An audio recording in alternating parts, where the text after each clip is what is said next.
வெண்டைக்காய் காரக்குழம்பு எப்படி வைக்கலான்னு பார்க்கலாம். வாங்க நான் வீடியோக்குள்ள போகலாம். சின்ன வெங்காயம், 2 பச்சை மிளகாய், ஒரே ஒரு தக்காளி,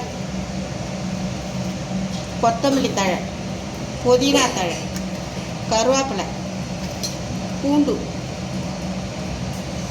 வெண்டைக்காய் நல்லா எண்ணெயில் பொரிச்சு வச்சுக்கிறேன். வெண்டைக்காய் இது குழம்பு கொச்சதுக்கப்புறம் போடணும். புளி ஊற வச்சுக்கிறேன். மஞ்சத்தூள், வெந்தயம், சீரகம்,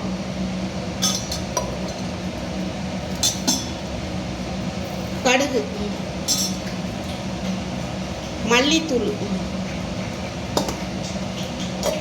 குழம்பு மிளகாத்தூள்,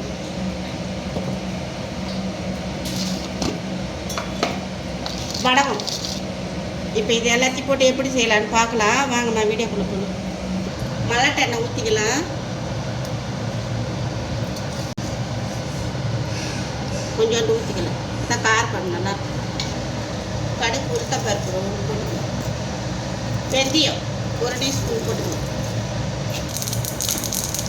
பாருங்க, வெந்தயம் நல்லா செவந்துட்டு கடுகு பொரியுது. இப்போ நம்ம வந்து வடகம் பச்சை மிளகாய் ஈரி வச்சுக்கிறேன்.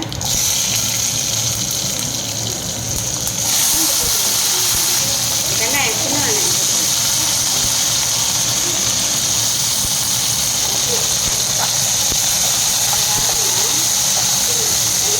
வெங்காயமும் பூண்டும் நல்லா செவக்க வரணும்.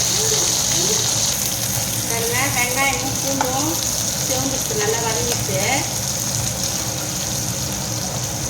நம்ம தக்காளி சேர்த்துக்கலாம்.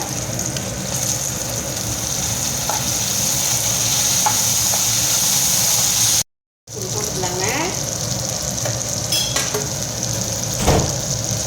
புதினா, கொத்தமல்லி, கருவேப்பிலை ஊற்றி போட்டுக்கலாம்.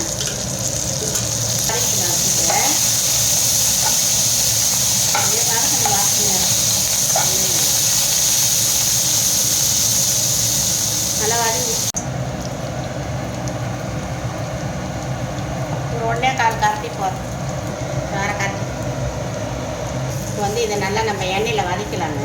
மிளகாத்தூள், அது மல்லித்தூள் எல்லாத்துக்குமே நான் போடுவேங்க.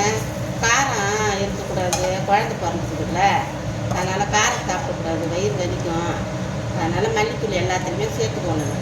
புளியை நல்லா கரைச்சி வடிகட்டி வச்சுக்கிறேங்க. புளி ஊற்றிக்கலாம்.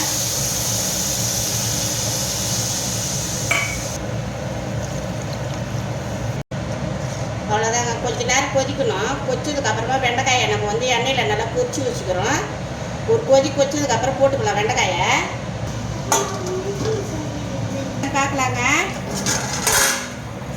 குழம்பு நல்லா கெட்டியாக கொச்சி விட்டு இப்போ நம்ம வெண்டைக்காயை போட்டுக்கலாம். உப்பு நான் புளியிலே போட்டு ஊற வச்சுட்டேங்க. கல் உப்பு. வெண்டைக்காயை நல்லா எண்ணெயில் இதை பாருங்க, எண்ணெயில் நல்லா பொரிச்சு வச்சுக்கிறேன். அப்படியே குழம்பு கொச்ச பிறகு போட்டுக்கலாம். வெல்லம் கிட்டக்கார விட்டு ஒரு 3 கட்டி ரவை போகிறோம். ஒரு 10 நிமிஷம் கொதிக்கணுங்க. குழம்பு கொச்சிட்டான்னு பார்க்கலாங்க.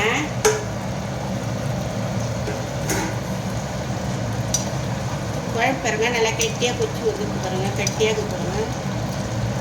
குழம்பு கொடுத்தாங்க வைக்கணும்.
சூப்பராக இருக்குதுங்க.